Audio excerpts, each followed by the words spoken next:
नमस्कार दोस्तों। आज मैं आपको एक ऐसा उपाय बताने जा रहा हूँ जिसे अगर आपने समझ लिया तो यूपीएससी प्रीलिम्स 2024 आपके लिए बहुत आसान हो जाएगा। पेपर किस तरह का होगा इससे मेरी बात का कोई लेना देना नहीं है। मैं ये नहीं कह रहा हूँ कि पेपर आसान आएगा, मैं ये कह रहा हूँ कि पेपर चाहे किसी भी तरह का आए आपके लिए आसान हो सकता है। यकीन नहीं हो रहा है? चलिए अभी समझाता हूँ। अगर आपने इससे पहले यूपीएससी का एग्ज़ाम दिया होगा तो आपको इस बात का एहसास बहुत अच्छे से होगा कि आपने पढ़ाई खूब की थी, जितना हो सकता था उतना आपने पढ़ा, सब कुछ पढ़ा, कुछ भी नहीं छोड़ा। लेकिन जब एग्ज़ाम में गए, क्वेश्चंस को देखना शुरू किया तो थोड़ी देर में आपको ये बात समझ में आ जाती है कि जो पढ़ा था वहाँ से तो कुछ नहीं आया। जो भी हमने पढ़ा था वहाँ से प्रश्न तो दिख ही नहीं रहे हैं। और जैसे ही ये फीलिंग आती है, बहुत सारे लोग यहीं पर हार मान लेते हैं। वो खुद को कन्विंस करा लेते हैं कि इस बार तो गए, या फिर इस बार भी गए। उसके बाद क्या होता है? बस फॉर्मेलिटी, जैसे तैसे एग्ज़ाम दे के आना है, फेल होना है, बाकी अब जानते ही हैं। सवाल ये है कि ऐसा होता क्यों है? ध्यान से समझिए मैं क्या कह रहा हूँ। फिर से रिपीट कर रहा हूँ, बहुत इंपॉर्टेंट बात है। हम एग्ज़ाम देने गए, हमने सवाल देखे और प्रश्नों को देखने के दौरान हमें ये महसूस हो रहा है कि जो पढ़ा था वहाँ से प्रश्न आया ही नहीं। ऐसा क्या हो गया? बात समझ में आ रही है? ये दिक्कत है कि जो हमने पढ़ा वहाँ से प्रश्न तो आए ही नहीं। अब यहीं से एक दूसरी बात निकलती है कि ऐसा हुआ क्यों? क्या हमने गलत चीज़ें पढ़ ली? क्या हमने साल भर गलत डायरेक्शन में ही अपने आप को आगे बढ़ाया, वो चीज़ें पढ़ी जो फालतू की थी? कुछ हद तक ऐसा सही है, ये कहना कुछ हद तक ठीक है कि हाँ भाई हमने गलत चीज़ें पढ़ ली थी तो ऐसा हो गया, आया ही नहीं। लेकिन मैंने कहा कुछ हद तक। बहुत सारी चीज़ें ऐसी होती हैं जो हमने पढ़ी होती हैं, वहीं से प्रश्न आते हैं। बात सिर्फ इतनी सी होती है कि हमने गलत डायरेक्शन में प्रश्नों को देखा, हमने गलत तरीके से प्रश्नों को देखा, और उससे पहले हमने कोई परसेप्शन बना लिया था कि यूपीएससी में ऐसे क्वेश्चंस पूछे जाएंगे और वैसे प्रश्न आए ही नहीं। तो जब हमने पहले ही दिमाग में बिठाया था कि इस तरह से क्वेश्चंस आएंगे, मैंने ये टॉपिक पढ़ लिया है। जैसे मान लीजिए मैं एग्जांपल दे रहा हूँ आपको, चुनाव का माहौल है, कम से कम 3 प्रश्न आएंगे किसी भी तरीके से, लोकसभा से, राज्यसभा से, निर्वाचन प्रणाली से, चुनाव आयोग से, कहीं से भी प्रश्न पूछे जा सकते हैं। अब पढ़ने के दौरान हमने क्या किया कि जैसे जैसे हम पढ़ते चले गए, कुछ चीज़ें हमें अच्छी लगने लगी तो हमने अपने दिमाग में परसेप्शन बना लिया कि इस पर इस तरीके से क्वेश्चन पूछा जाएगा। काफ़ी हद तक सही हो सकता है, कभी कभी ऐसे प्रश्न आ जाते हैं जैसे हमने सोचा था ठीक वैसे आ गया। लेकिन ज़्यादातर ऐसा होता है कि प्रश्न तो उसी टॉपिक से पूछा गया है, प्रश्न तो चुनाव से संबंधित ही आया है, लेकिन जिस तरीके से हमने सोचा था वैसे प्रश्न नहीं पूछा गया। तो तुरंत हम ये कहते हैं अपने आप से कि बाप रे, पता नहीं यूपीएससी ने क्या पूछ लिया, कहीं और से ही आ गया। इस मामले में मैं आपको बता दूं कि यही वो चीज़ है जिसको हम कहते हैं कि यूपीएससी को प्रेडिक्ट करना आसान नहीं है। हालांकि इस बारे में एक वीडियो मैं बनाऊंगा बड़ा मज़ेदार, ठीक है, कभी और बात करेंगे। यहाँ पर टॉपिक्स का प्रेडिक्शन किया जा सकता है काफ़ी हद तक, कुछ मामलों में पैटर्न का भी प्रेडिक्शन किया जा सकता है, लेकिन क्वेश्चंस किस तरीके से फ्रेम किए जाएंगे ये हम प्रेडिक्ट नहीं कर सकते। तो जब हम इसको एक्सेप्ट करके चलेंगे, यानी कि आज आप अपनी पढ़ाई कर रहे हैं, अपना 100% दे रहे हैं, लेकिन साथ ही साथ ये भी एक्सेप्ट करके चल रहे हैं कि जिस पैटर्न पर मैं पढ़ रहा हूँ या पढ़ रही हूँ, यूपीएससी इससे बधी हुई नहीं है। यूपीएससी आज़ाद है अपने तरीके से क्वेश्चंस पूछने के लिए। तो आप अपनी पढ़ाई को यूपीएससी के पेपर पर थोपने के लिए तैयारी मत करिए कि जैसे मैंने पढ़ लिया उसी तरीके से क्वेश्चन पूछा जाएगा तो ही आसान है, अदरवाइज तो यूपीएससी कहीं से कुछ भी पूछ लेती है। ऐसा नहीं होता। तो पहली चीज़ आपको ये एक्सेप्ट करनी है कि मैं अपना बेस्ट दे रहा हूँ, दे रही हूँ, लेकिन मुझे ये भी मान के चलना है कि यूपीएससी का पैटर्न कुछ भी हो सकता है। ध्यान दीजिएगा, मैं आपको डरा नहीं रहा हूँ। मैं ये नहीं कह रहा हूँ कि यूपीएससी कहीं से भी पूछ सकती है, दोनों में अंतर है। यूपीएससी कहीं से भी पूछ सकती है, इसका मतलब है कि आपको दुनिया भर की चीज़ें पढ़ के जानी चाहिए। कोई ठिकाना नहीं है यूपीएससी कहाँ से पूछ रही है, मैं ये नहीं कह रहा हूँ। मैं फिर से रिपीट कर दूँ, ज़्यादातर क्वेश्चंस तो मोस्ट इंपॉर्टेंट टॉपिक से ही आते हैं, आप जानते हैं। मैंने टॉपिक्स दिए हैं, पढ़ाया है, नोट्स दे रहा हूँ, लगातार सबूत दिखा रहा हूँ, अब क्या करूँ। तो मैं इसकी बात नहीं कर रहा हूँ, मैं बात कर रहा हूँ कि क्वेश्चंस को जिस तरीके से फ्रेम किया जाएगा वो निश्चित नहीं है। इसे हमें एक्सेप्ट करके चलना है, इससे हमारी पढ़ाई हल्की हो जाएगी, आसान हो जाएगी। अब आपके लेवल पे आते हैं कि आपके अंदर ऐसी कौन सी दिक्कत है जिसकी वजह से पेपर कठिन दिखने लगता है। देखिए, जैसे जैसे एग्ज़ाम करीब आता है, हमें से बहुत सारे लोग क्या करते हैं कि किसी एक ही टॉपिक के अंदर घुसना शुरू कर देते हैं। हो सकता है कि वो टॉपिक इम्पॉर्टेंट है, हो सकता है कि वो फालतू है, बस हमें पसंद है तो हम देखते चले जाते हैं कि मुझे अच्छा लगता है, चलो पढ़ते हैं खूब। तो जब अंदर घुसते चले जाते हैं, एक ही टॉपिक को बार बार देखने लगते हैं, तो बाकी चीज़ें छूटने लगती हैं। और जब ऐसा होता है और पता चले कि एग्ज़ाम में वहाँ से क्वेश्चन ही नहीं पूछा गया, तो बाकी चीज़ें हमने पढ़ी नहीं थी, एक ही टॉपिक में घुसे हुए थे, पीएचडी करके बैठे हैं, तब झटका लगता है, तब एहसास होता है कि हमने जो पढ़ा था वहाँ से क्वेश्चन ही नहीं पूछे गए। आई बात समझ में।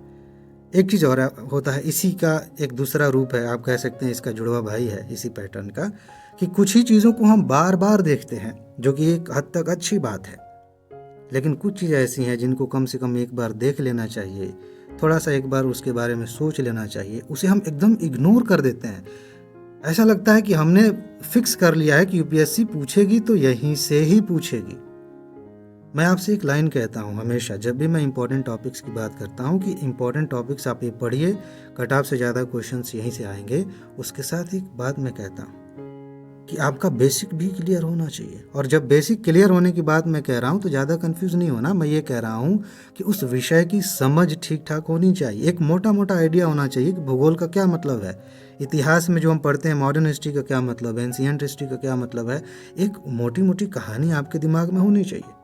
तो कई बार ऐसा होता है कि हम बाकी पक्षों को इग्नोर कर देते हैं और किसी एक चीज़ को पकड़ के बार बार वहीं देखना शुरू कर देते हैं। ये इंपॉर्टेंट है, इसको इग्नोर नहीं कर सकते। एग्ज़ाम के टाइम पर जो महत्वपूर्ण बातें हैं उन्हें बार बार रिपीट करना बहुत फ़ायदेमंद होता है, लेकिन विषय की एक मोटी मोटी समझ आपके पास होनी चाहिए। अगर आपको लगता है कि इस किसी एक पक्ष की वजह से मेरी समझ रुक रही है, जैसे एग्जाम्पल के तौर पे मान लीजिए इकोनॉमी से आपको डर लगता है और कुछ चीज़ें आपने समझ ली है, पीडीएफ नोट आपने लिया, वहाँ से इंपॉर्टेंट टॉपिक्स मिल ही गए हैं, सब कुछ बढ़िया है, लेकिन आपको महसूस हो रहा है कि यार ये जब महंगाई बढ़ती है तो महंगाई के बढ़ने के साथ साथ ये डिमांड सप्लाई कैसे प्रभावित होता है, मुझे आज तक समझ में नहीं आया है। जब हम अपने अंदर मुद्रा की वैल्यू कम कर देते हैं, यानी कि डॉलर के मुकाबले रुपए की वैल्यू गिर जाती है, तो हमारे यहाँ से जो निर्यात होता है या बाहर से जो आयात होता है उस पर क्या असर होता है हमें पता ही नहीं है।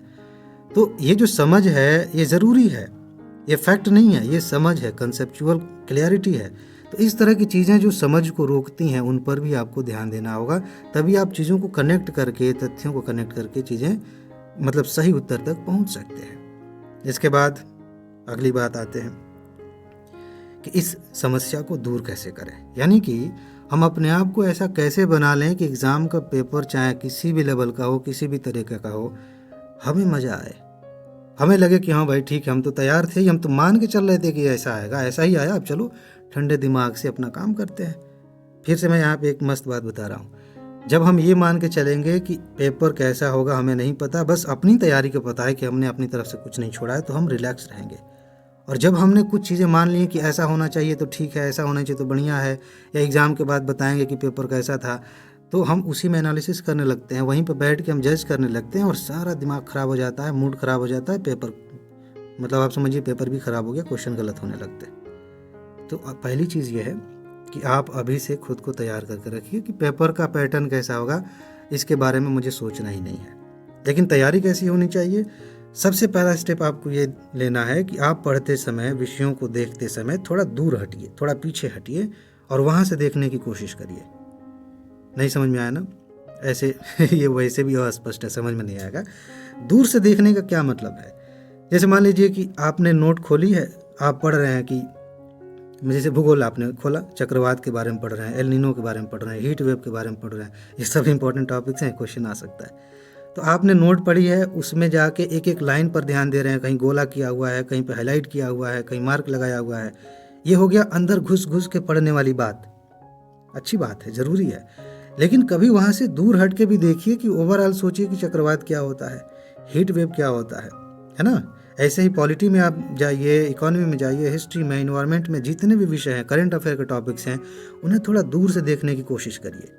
इससे ये समझ में आएगा कि कई टॉपिक्स ऐसे हैं जिनके आप टेक्निकल पक्षों पर ध्यान तो दे रहे हैं, लेकिन समझ विकसित नहीं हुई है। जब दूर हट के देखेंगे ना, तब समझ में आएगा कि यार ये जो है S-400 मिसाइल के बारे में पढ़ रहा था कि इतने किलोमीटर की ऊंचाई तक जा सकती है, या फिर 400 किलोमीटर का रेंज है इसका, ये तो सब पढ़ रहा था। लेकिन ये S-400 है क्या, किस बारे में है, ये मुझे पता ही नहीं है, इस पर मैंने ध्यान ही नहीं दिया। तो जब दूर हट के देखेंगे तो आपको देखेगा पूरा का पूरा टॉपिक, बेसिक कंसेप्ट। ये आप करके जाइए अभी से, और इसकी वजह से पता है क्या होगा, अभी आप बहुत रिलैक्स महसूस करेंगे। जो नोट आप 2 घंटे में रिवाइज करते हैं, उसे आप आधे घंटे में, 20 मिनट में रिवाइज कर लेंगे, ऊपर ऊपर टॉपिक्स देखते हुए। तो एक तरीका ये भी अपनाइए, तैयारी में बहुत मजा आएगा, कॉन्फिडेंस बढ़ेगा। दूसरी बात यह है कि अभी आप देखेंगे कि बहुत सारे तथ्य आप याद करने की कोशिश कर रहे हैं और वो याद नहीं हो रहा है, तथ्य याद नहीं हो रहा है। अब इसकी वजह से डर बढ़ जाता है, अरे बाप रे, याद नहीं हुआ तो कैसे होगा।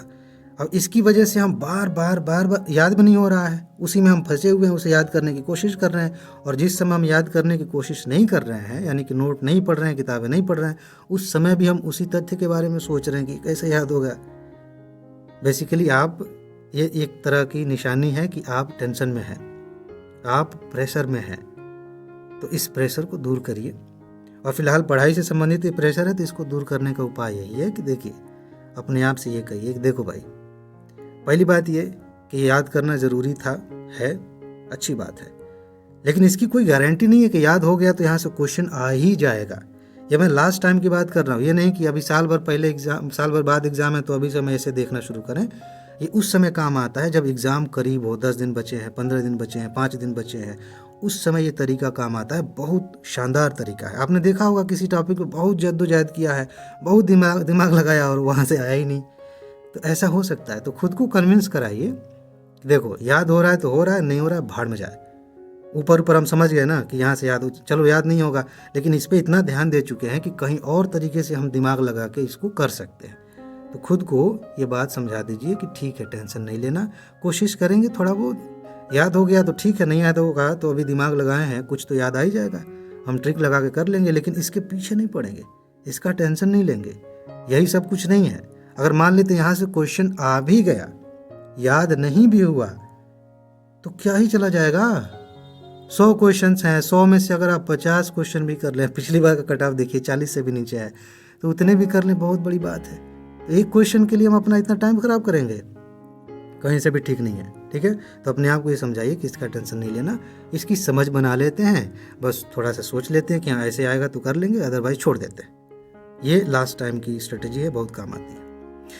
एक चीज़ और होती है, आपने देखा होगा कि एग्ज़ाम देने के बाद आपने महसूस किया होगा कि यहाँ बार बार ध्यान जा रहा था कि ये पढ़ लेते हैं, एक बार देख लेते हैं, ध्यान नहीं दिए और यहीं से क्वेश्चन पूछ लिया गया। ऐसा होता है कि नहीं? अक्सर होता है। ये जो ध्यान जा रहा था, इसका मतलब ये नहीं कि आपके अंदर कोई सुपर पावर आ गया है, परमात्मा आपको इशारा कर रहे हैं कि करो। इसका सीधा सा मतलब ये है कि आपको अंदर से पता है कि इस विषय के इस टॉपिक को आपने अभी अच्छे से नहीं पढ़ा है। इत्तेफाक है कि वहाँ से क्वेश्चन पूछ लिया गया, बहुत सारी जगहों पर ध्यान जाता है। तो आपको क्या करना चाहिए? आपको ये करना चाहिए कि थोड़ा सा समय निकाल कर जहाँ जहाँ ध्यान जा रहा है यार एक बार देख लेना चाहिए, एक बार देख लीजिए। लेकिन इसमें एक रिस्क ये है, अगर इसको खुला छोड़ दें तो रिस्क ये है कि फालतू की चीज़ों पर भी ध्यान जाता है, लगता है ये छूट रहा है, वो छूट रहा है, सबको कवर कर लें। तो यहाँ पे आपको एक पैरामीटर बना कर रखना है। जैसे मान लीजिए कि इकॉनमी आप पढ़ रहे हैं, इकॉनमी में जानबूझ के ले रहा हूँ, बहुत सारे लोगों का सर दर्द है और आपका ध्यान जा रहा है कि एक बार मौद्रिक नीति देख लेनी चाहिए, तो ये बहुत ज़रूरी है कि आपको सही में देख लेनी चाहिए। लेकिन अगर आपका ये ध्यान जा रहा है यार जीएसटी में कितने विषयों को शामिल किया गया, किस किस पर जीएसटी लगता है, क्योंकि यूपीएससी ने पूछा था, ये लिस्ट मुझे याद नहीं है, बार बार ध्यान जा रहा है, तो मैं कहूँगा कि ये रेलेवेंट नहीं है। इसको उसी कैटेगरी में रखिए जो तथ्य मैंने कहा ना ये नहीं याद हो रहा तो कोई बात नहीं, हम देख लेंगे, उसी में रखिए। ये उतना ज़रूरी नहीं है, लेकिन मौद्रिक नीति पे ध्यान जा रहा है, इसका मतलब है कि आपको एक बार देख लेना चाहिए। अगर आप पॉलिटी पढ़ रहे हैं और अचानक से पढ़ते पढ़ते आपका ध्यान आ रहा है कि यार ये जो चुनाव होता है तो कौन कौन से अधिकारी किस लेवल पे काम करते हैं, यहाँ ध्यान जरा से, शायद मैंने कहीं पढ़ा नहीं है, तो निश्चित रूप से आपको देख लेना चाहिए, बिल्कुल देख लेना चाहिए।